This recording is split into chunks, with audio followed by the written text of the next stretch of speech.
I never thought I'd find myself in a situation like this. My name is Mark, and I was married to Lisa for 7 years. We had what I thought was a happy marriage. Sure, we had our ups and downs, but what relationship does? We shared a life, a home, and at least I thought, a deep love for each other. I worked as a graphic designer and Lisa worked as a marketing manager. Life was busy but comfortable. We even attended church every Sunday, where our priest, Father Mike, became a pillar in our community. In hindsight, I can now see the signs that were there all along. Lisa's late nights at work became more frequent. At first, I chalked it up to her high-pressure job and the upcoming summer marketing campaign. But then the subtle changes started to pile up. She was irritable, often snapping at me over small things. The warmth in her voice started to fade, replaced by a tone that felt almost rehearsed. I remember asking her casually about her day, and she'd give me these vague, short answers that just didn't sit right with me. The first seed of doubt was planted one Saturday morning. I had gone out to grab coffee when I spotted Lisa's car parked outside a cafe I knew she didn't frequent. Curiosity piqued. I pulled over, and to my shock, I saw her laughing and leaning in closely with none other than Father Mike. They were sharing a moment that felt way too intimate for my liking. I wanted to believe it was innocent, just a friendly conversation, but in my gut, I felt something was wrong. The next few weeks felt like an emotional roller coaster. I watched her more closely, and the more I did, the more I noticed things that didn't add up. She came home with a new scent that wasn't hers, and her phone, always so close to her, seemed to have become a fortress. She was protective of it, often turning it upside down on the kitchen counter. I started to feel like a stranger in my own home. I decided I needed proof, so I did something I never thought I would. I took a look through her phone while she showered after a workout one evening. I found dozens of texts that made my heart drop, flirty messages filled with inside jokes, and a level of intimacy I had never shared with her. I felt sick, and I felt anger boiling within me, but I couldn't confront her just yet. I needed to gather more evidence. The next day, I confronted my best friend, Jake, for some advice. He had always been the level-headed one in our group, and I needed someone to tell me I was overreacting. As I shared my growing suspicions, he listened intently. When I mentioned the texts, he furrowed his brow. "Mark, you need to show her you're not going to stand for this. If she's cheating, don't just let it slide," he said. That night, I decided to gather my courage. I confronted Lisa when she got home. The moment was surreal, and I was shaking with a mix of fear and anger. "Lisa, we need to talk," I said, my voice barely above a whisper. The look on her face was one of confusion, but I pressed on. "I know about the texts with Father Mike. Are you cheating on me?" Her reaction was astonishing. Instead of shock or guilt, she became defensive. "You're being ridiculous, Mark. It's just harmless flirting. You're reading too much into this," she said, waving her hand dismissively. I could feel my heart racing. I wanted to scream at her to make her understand how deeply she was hurting me, but I held back, wanting to gather my thoughts and respond with clarity. As we talked, I could see the truth behind her lies. She was always the one to deflect, to twist the narrative. When pressed about the emotional closeness to Father Mike, she claimed it was just advice seeking from a friend. I felt like I was losing my mind. Her words felt like daggers twisting in my gut, each lie she told cutting deeper. I was shattered, sitting there across from her, listening to her make excuses. The betrayal felt like a heavy weight pressing on my chest. I couldn't believe the woman I loved was so adept at lying. I had trusted her, and now everything felt tainted. I needed to figure out what to do next, how to process this betrayal that was unraveling my entire world. The days that followed our confrontation were a blur. I felt like I was living in a fog, going through the motions of daily life.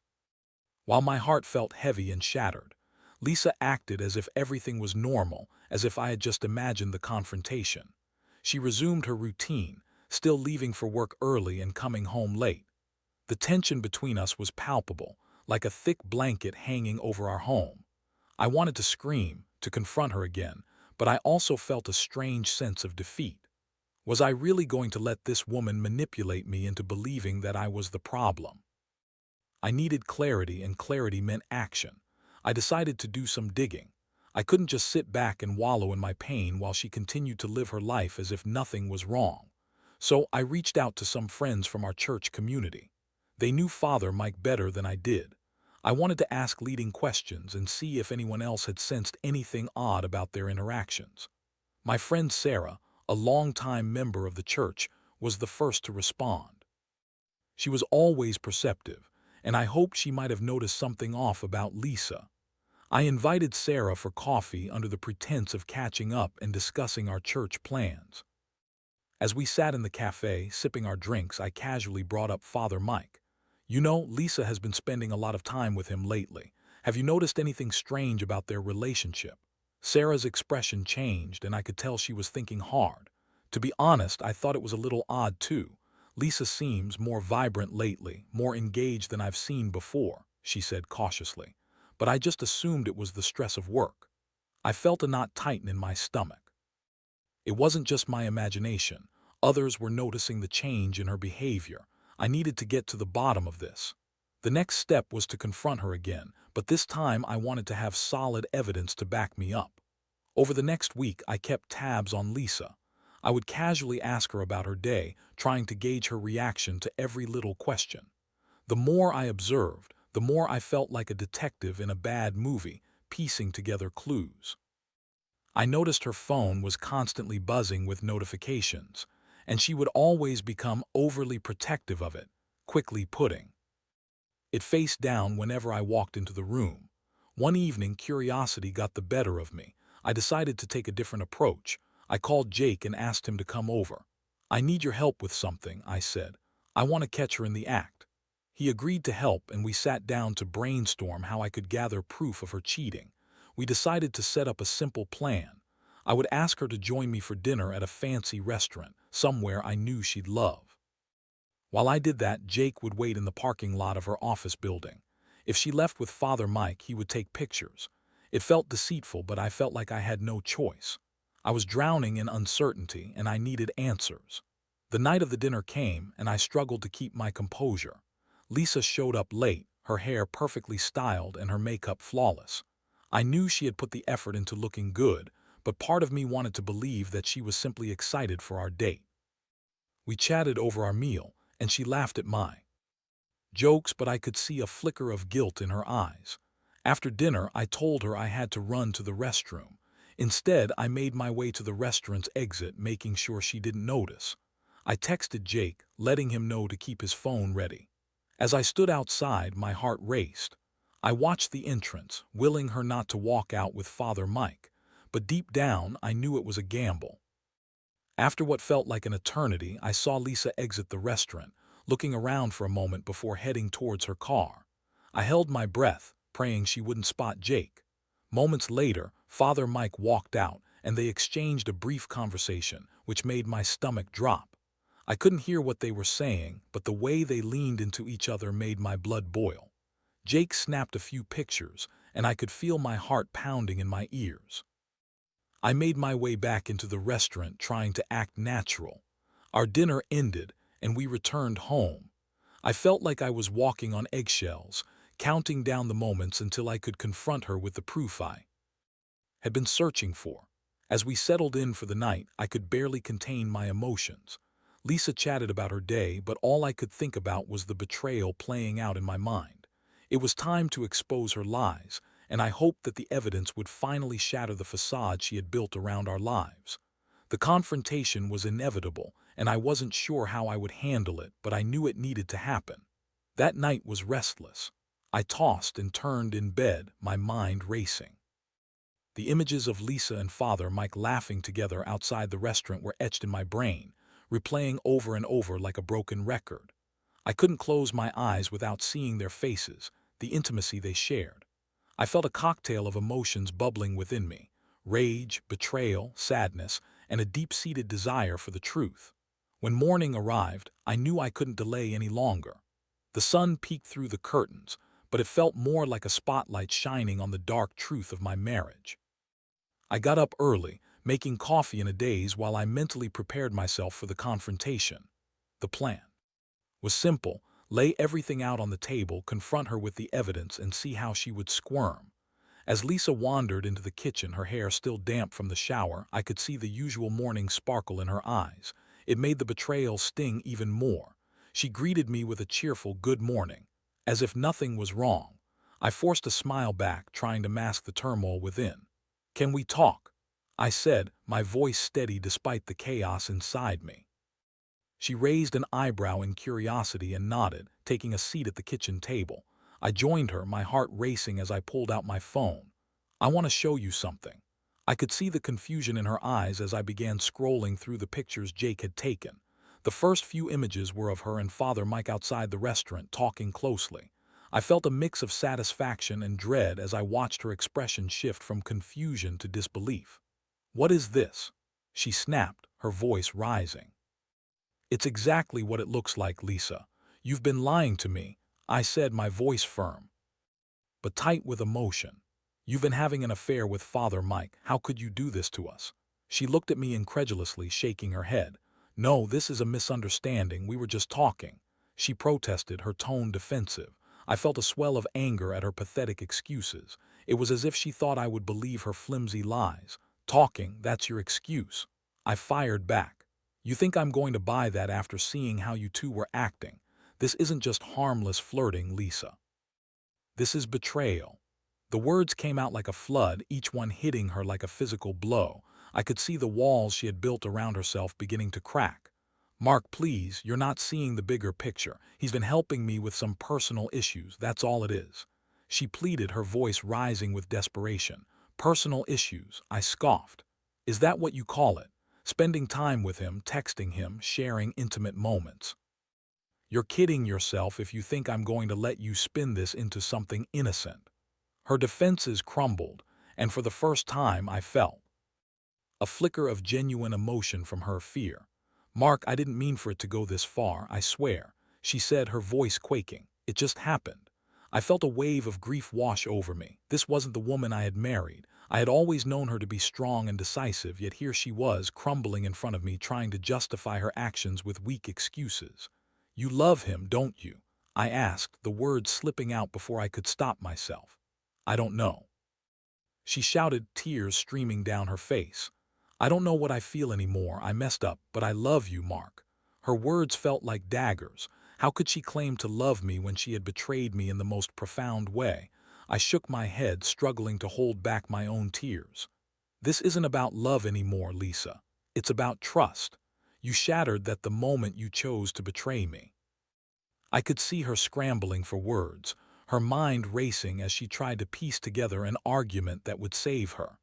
But the more she spoke, the more I realized that I couldn't continue down this road.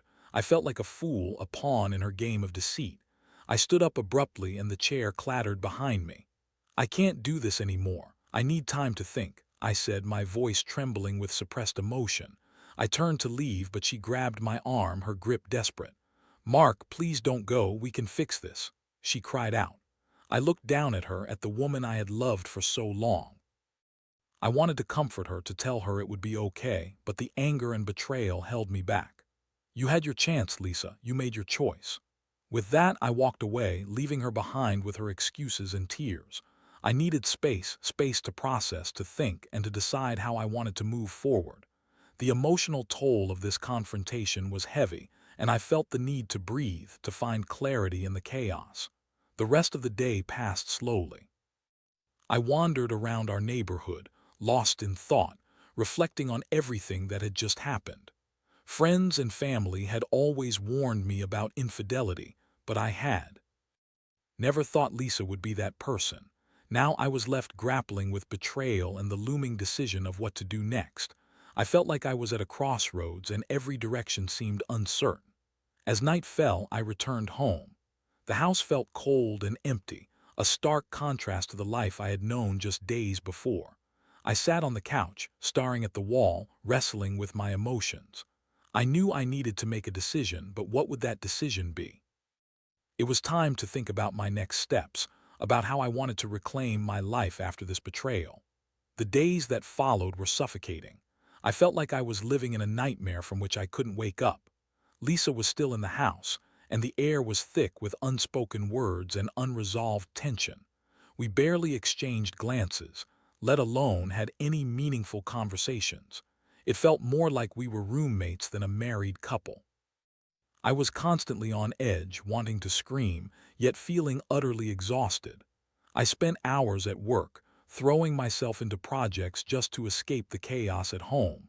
My colleagues noticed my distraction and asked if I was okay, but I just brushed them off with vague excuses. I didn't want to share my pain with anyone. I felt too ashamed and too raw. In the back of my mind, I could hear Jake's voice, the reminder that I needed to take charge of my life. I needed to make a decision, and fast. After a particularly grueling day at work, I decided to call Sarah again. She had been a good friend during this hectic time, and I figured I could confide in her. She picked up on the first ring, and I asked if we could meet for coffee. I needed a sounding board, someone who could help me process everything that had happened. When I arrived at the cafe, Sarah was already seated at our usual table. Her friendly smile faded when she saw the grim look on my face. "Hey, what's going on?" she asked, concern etched on her features. I took a deep breath, preparing to lay everything out. I confronted Lisa about the affair, and she admitted to it, but she made it sound like it was something I could just overlook. I recounted the details of our argument, watching as disgust washed over Sarah's face. "She thinks we can just go back to being normal after this." "That's absurd, Mark. You can't just brush something like this aside," she said, her voice firm. "You deserve better than that. You deserve someone who respects you and your marriage." I nodded, feeling the weight of her words sink in.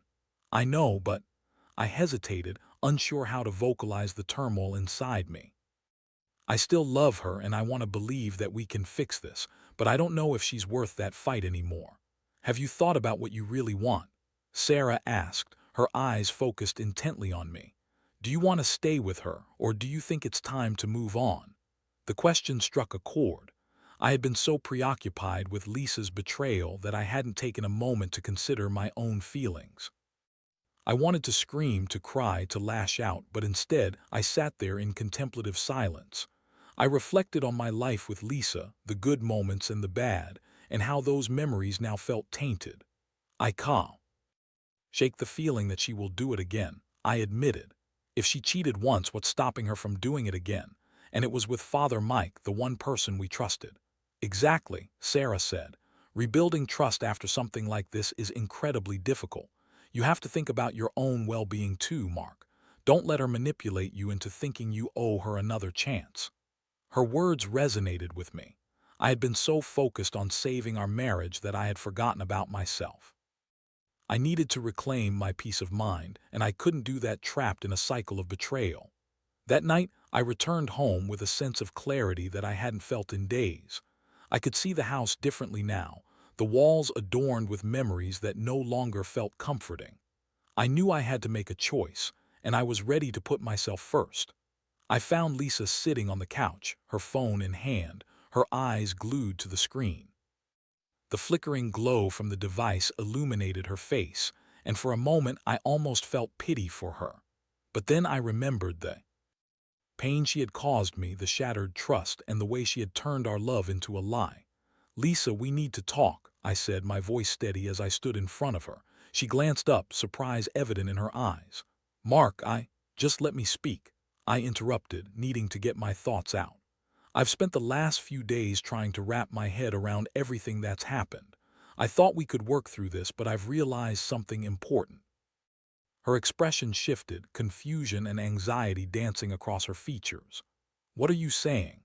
"I'm saying I can't stay in a relationship built on lies and betrayal. I deserve better than this. I want a marriage built on trust, and you've shattered that completely," I said, feeling a weight lift off my shoulders as I spoke. Tears welled up in her eyes, and for a moment I almost faltered. "Mark, please, I can change. We can fix this," she pleaded, her voice breaking. I shook my head. "You had your chance, Lisa. You made your choices, and now I have to make mine. Are you really going to throw away our marriage over this?" she asked, desperation lacing her tone. "It's not just about this. It's about the lack of respect, the lack of honesty. I can't rebuild a life with someone who doesn't value me." The silence that followed felt heavy. I could see the realization sinking in, the understanding that I was serious, that I was ready to walk away. I felt a mix of sadness and empowerment, This was the hardest decision I'd ever had to make. "Mark, please," she said one last time, but I could see the facade cracking. "I don't want to lose you." "I'm already lost, Lisa," I replied softly. "I need to find my way back to myself." With that, I turned and walked away, leaving her behind in the dim light of the living room. I felt tears prick at my eyes, but I held them back. I had made the right choice, even if it felt like losing a part of myself. I was ready to reclaim my life, to find my peace amidst the chaos. As I stepped outside into the cool night air, I knew that the road ahead would be challenging, but I felt a sense of relief wash over me. I was finally taking control of my own destiny, and with each step I took away from that house, I was one step closer to healing. The days following my decision to leave Lisa were both liberating and terrifying. I moved into a small apartment not too far from our old place, but it felt like a world away from the chaos of my former life. The first few nights were filled with sleeplessness. I kept replaying the memories of our life together, our laughter, our dreams, and the love that had turned sour. Yet, amidst the pain, there was a sense of freedom I hadn't felt in a long time. I filled my days with work, exercise, and catching up with friends, trying to distract myself from the emotional turmoil. Jake was a rock during this time. He encouraged me to focus on myself, reminding me that I was worthy of love that was genuine and true. I started to rediscover parts of myself that I had lost while being consumed by the relationship. My love for hiking, cooking new recipes, and even playing the guitar. It was as if I was slowly piecing together a new identity, one that didn't revolve around Lisa. But even in this newfound sense of self, there were moments when I felt the weight of loss creep back in. I had always envisioned a future with Lisa, one filled with joy and shared experiences. Now that future was shattered. On particularly tough days, I would look at the empty space beside me in bed and feel the echo of loneliness. I missed the companionship, the intimacy we had shared. But every time I heard her name or remembered the betrayal, I felt a renewed sense of determination to move forward. About a month later, as I was adjusting to my new life, I received a text from Lisa. She reached out to meet for coffee to talk. My initial instinct was to ignore it completely, but curiosity got the better of me. I agreed to meet, wanting to hear what she had to say, but I promised myself I wouldn't get sucked back into her world of excuses and manipulation. When I arrived at the cafe, I spotted her sitting at a corner table. Her hair was pulled back and she looked different, more vulnerable perhaps. As I approached, I noticed the bags under her eyes and the sadness that seemed to linger in her expression. "Thanks for meeting me," she said quietly as I sat down, her voice lacking its usual confidence. "Sure," I replied, keeping my tone neutral. "I've been doing a lot of thinking since you moved out." She started, her fingers nervously fidgeting with the sleeve of her shirt. "I know I messed up. I hurt you in a way that I can't even begin to explain, and I'm so sorry." I wanted to scoff at her apology, but I held my tongue. This wasn't about anger anymore. It was about understanding how to navigate the aftermath of our relationship. "I've been seeing a therapist," she continued. "I realized how much I took you for granted. I thought I could juggle everything, my work, my insecurities, and our marriage, but I failed. I didn't realize how much I pushed you away." I listened, studying her face for any hint of sincerity. "And what are you hoping to achieve by meeting today?" I asked, feeling the tension in the air. "I just wanted to tell you that I'm working on myself. I think I can finally see the mistakes I've made," she said, her eyes welling with tears. "I don't expect you to forgive me right away, but I hope that someday, if you're open to it, we could talk about rebuilding what we had." I felt a mix of emotions swirling inside me. Part of me wanted to believe that she was sincere, that she had truly changed. But another part of me was screaming to protect myself from further hurt. "So I appreciate you wanting to take responsibility for your actions, but I need to be honest with you. I don't think I can go back to that life. Trust is gone and it may never come back." She nodded, clearly hurt but also understanding. "I get it. I just needed you to know that I'm working on becoming a better person for myself and anyone else who might be in my life." "Honestly, that's what you should be focusing on," I replied gently. "You need to find out who you are without me." The conversation lingered in the air like a fragile thread. We talked for a bit longer, exchanging memories and laughing about the good times, but I could feel the distance between us. It felt surreal to be reminiscing about a relationship that had fractured so deeply. As we parted ways, I felt a wave of mixed emotions wash over me. On one hand, I was proud that I could stand my ground and not fall for her manipulative charm. On the other hand, I felt a flicker of sadness for what could have been. But I knew I had made the right choice for myself. In the following weeks, I focused on my healing journey. I started attending support groups and found comfort in sharing my experiences with others who had faced similar betrayals. I realized I wasn't alone in this fight, and everyone had their unique stories of resilience. I began to see the beauty in my growth, learning to embrace the challenges that came my way. One night, as I sat in my new apartment, I picked up my guitar and started strumming a few chords. Music had always been a safe haven for me, a way to process my emotions. I found myself writing songs about heartache, loss, and ultimately hope. It felt empowering to pour my feelings into lyrics, creating something beautiful from my pain. As spring approached, I felt a shift within me. I was no longer just a victim of betrayal. I was a survivor, ready to embrace whatever life had in store. I still had moments of weakness, where memories of Lisa would flood my mind, but I learned to navigate those waves instead of drowning in them. I had come to understand that healing was not a linear process. It was messy, complicated, and filled with ups and downs. But through it all, I found strength I never knew I had. As I prepared to face whatever came next, I felt a sense of peace within me. I was ready to move forward, not just in life but in all the possibilities that lay ahead. I had learned that I wouldn't settle for anything less than a love that was true and honest, and that gave me hope for a brighter future. As the weeks turned into months, I continued on my path of self-discovery and healing. I filled my days with things that brought me joy, hiking along nature trails, rediscovering my passion for cooking new dishes, and even performing at open mic nights. Playing music in front of others brought a sense of renewal I hadn't felt in a long time, and it became a form of therapy for me. Each chord I played, every lyric I sang, was a way to channel my emotions and reclaim my narrative. I also found solace in my support group. The shared stories, laughter, and tears created a sense of community that reminded me I wasn't alone in this journey. It was empowering to see others thrive after their own heartaches, and it inspired me to keep moving forward. I learned that healing wasn't just about forgetting the pain. It was about embracing it and using it as a stepping stone to become a stronger version of myself. One day, as I was packing for a weekend trip with some friends, I received a message from Lisa. It had been months since we had last spoken, and seeing her name on my phone brought back a rush of memories, both good and bad. My heart raced as I hesitated before opening the text, my fingers trembling slightly. "Hey Mark, I hope you're doing well. I just wanted to reach out and let you know that I've been continuing therapy and taking steps to better myself. I've missed our conversations and wanted to see how you were. No pressure, just wanted to check in." Reading her words stirred something in me. I had moved on and accepted what had happened, but a part of me still felt compassion for her.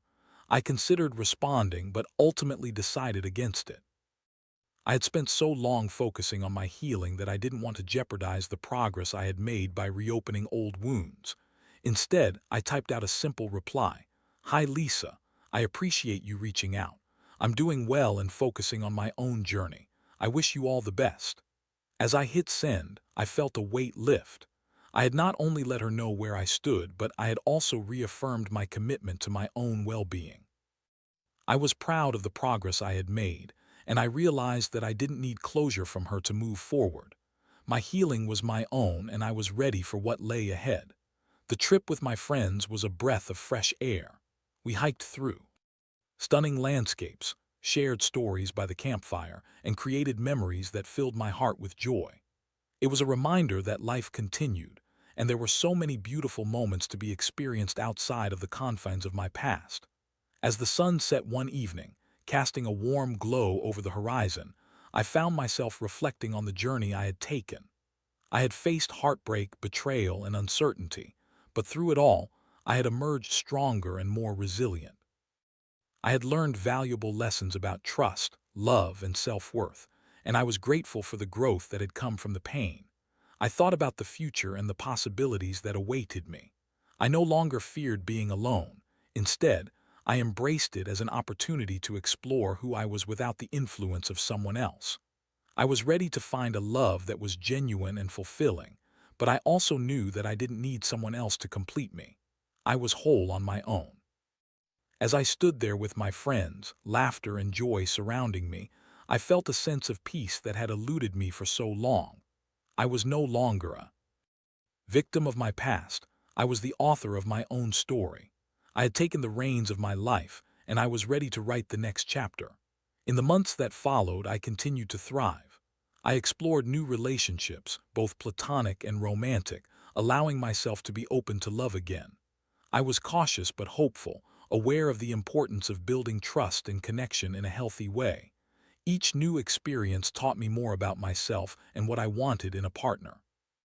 Ultimately, I learned that healing is a journey, not a destination. It's about allowing yourself the grace to feel, to grow, and to understand that while the past shape us, it doesn't have to define our future.